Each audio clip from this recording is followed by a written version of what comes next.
Hey ladies and gentlemen, welcome back to my channel, Basic Economics with Joseph. Today's topic of discussion is going to be the four pillars. So what are the four pillars, ladies and gentlemen?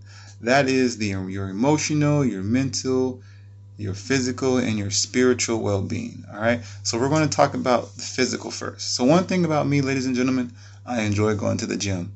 I go to the gym every other day for about 45 minutes to an hour.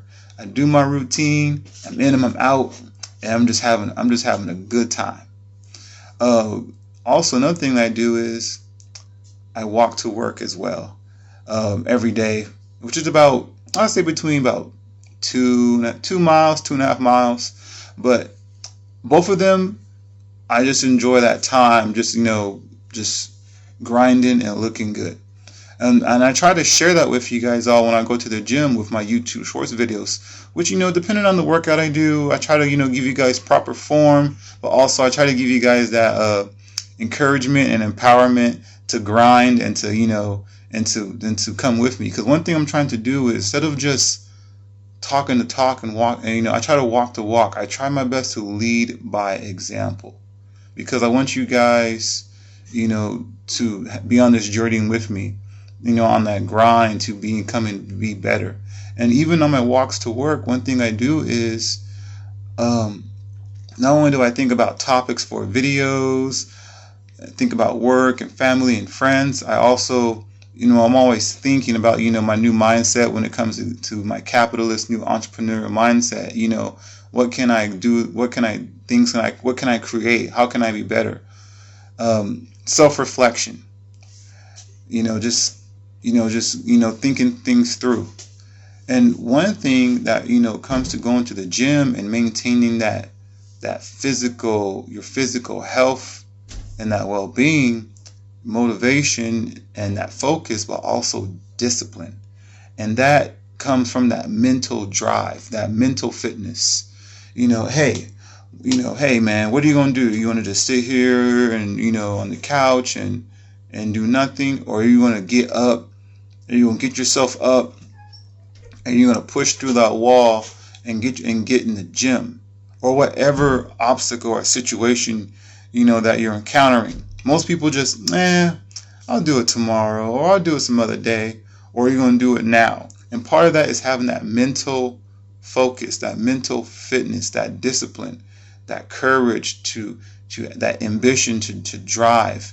And so part of that, only having that physical fitness, but that mental fitness also comes that emotion, that emotional fitness. So one thing about me, ladies and gentlemen, one thing I'm also learning is emotional intelligence. And that is pretty much recognizing recognizing your emotions, whether in any type of situation and environment. All right. And I can honestly tell you, because most of us, when we find ourselves in a situation, we usually have an emotional response first. So we usually will come out of the mouth and say something derogatory or just disrespectful. And that's most people. Usually do we take that step back, take that breather, and come with a logical, common sense approach. We usually just base it all off emotion. So that's also one thing that I'm learning, is trying to understand my emotions and just have, be, hey, that clear, concise, thoughtful, process, before I say something, negative. Because one thing about me, ladies and gentlemen, for those of you who know me, I'm usually a pretty happy-go-lucky dude. And I'm usually the pretty same mild-mannered person that you're going to see every single day. Rarely will I come, to a situation or an environment where I'm in a bad mood. And if I am, I'll like I said, I'll use that emotional intelligence, and I'll dissect the problem. Hey, what's bothering you? Is it a big deal? Is it something that, that does it even matter? Okay, you know what? Let it go. It's irrelevant. Or is it something that you need to talk about head on? Okay, we'll address the situation, either with a problem or a person or whatever it may be, and go up there with that clear consciousness, that that with logic, common sense, and work through the problem. No big deal. And the last one, ladies and gentlemen, is that spiritual well-being. And spiritual well-being doesn't necessarily mean religious. It means whatever gives you that, contentment, that a clear mindset, that sense of self, that your overall well-being. And so that's one thing that a lot of people don't also practice, is that spiritual fitness. Hey, how are you feeling overall? Are you happy? Are you sad?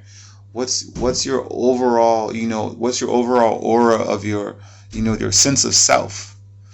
And so, ladies and gentlemen, I can honestly tell you, since I've been on this journey of basic financial education, like I say, not only does it allow me to be more conscientious health-wise and about, but it also has given me that drive and that motivation, that mental fitness, as well as understanding my emotions, and being able to think on logic, also understanding, that self-esteem, that confidence, so like overall well-being.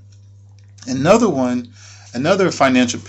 pillar that usually people don't talk about, and you could say it's the fifth one, is also that financial fitness. Because think about it, if you're not financially fit, or learning to be financially fit or financially sound, it can also have severe ramifications on those other pillars. And I've seen it.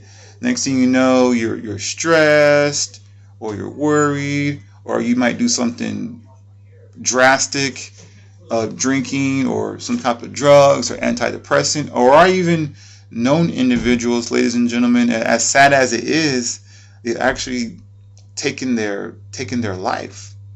And I think also that's part of, your overall well-being, is also being financially fit. But like I said, ladies and gentlemen, just learn to grow on those pillars. Remember, the mental, the physical, the emotional, and the spiritual well-being. And just, and it'll allow you to be a generally well-rounded individual. All right. Well, let me know what you think, ladies and gentlemen. Like I always say, please like, please comment, please subscribe. But like I always say, please self-educate and educate others. Thank you, ladies and gentlemen. Have a very good day.